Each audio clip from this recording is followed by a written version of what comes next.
രോഗികൾക്ക് ദയാവധത്തിനായി അനുമതി തേടാം. നമസ്കാരം, കൊട്ടാരക്കര മീഡിയയിലേക്ക് സ്വാഗതം. ദയാവധത്തിൽ നയം നടപ്പാക്കിയിരിക്കുകയാണ് കർണാടക സർക്കാർ. രോഗമുക്തി ഉണ്ടാകില്ലെന്ന് ഉറപ്പുള്ള രോഗികൾക്ക് ദയാവധത്തിനായി കോടതിയിൽ നിന്നും അനുമതി തേടാം.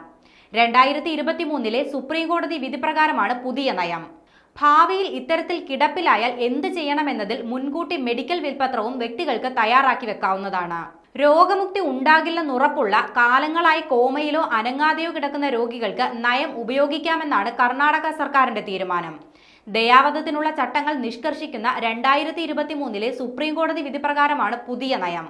എന്നാൽ കൃത്യമായ വൈദ്യപരിശോധനകളോടെയും കോടതി ഉത്തരവോടെയും മാത്രമേ ഇത് നടപ്പിലാക്കാൻ സാധിക്കുകയുള്ളൂ. ദയാവധത്തിന് അനുമതി ലഭിക്കാൻ നിരവധി കാര്യങ്ങൾ ചെയ്യേണ്ടതുണ്ട്.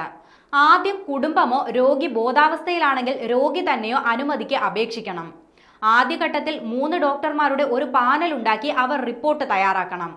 രണ്ടാം ഘട്ടത്തിൽ മെഡിക്കൽ പാനലിൽ ഒരു സർക്കാർ ഡോക്ടറെ ഉൾപ്പെടുത്തി ആ റിപ്പോർട്ട് പരിശോധിക്കണം. പൂർണ്ണമായും സ്വബോധത്തിലാണോ രോഗി ഈ ആവശ്യം മുന്നോട്ട് വെച്ചത് എന്നതടക്കം റിപ്പോർട്ടിലുണ്ടാകണം. ശേഷം അന്തിമ റിപ്പോർട്ട് കോടതിയുടെ പരിഗണനയ്ക്കായി സമർപ്പിക്കുകയും വേണം. കോടതി ഇത് പരിഗണിച്ച് അന്തിമ ഉത്തരവ് നൽകും. ശേഷം ജീവൻ രക്ഷാ ഉപകരണങ്ങളോ മരുന്നുകളോ പതുക്കെ പിൻവലിക്കുക മാത്രമേ ചെയ്യാൻ സാധിക്കുകയുള്ളൂ. അതും മെഡിക്കൽ ബോർഡിന്റെ നിർദ്ദേശപ്രകാരമാകണം.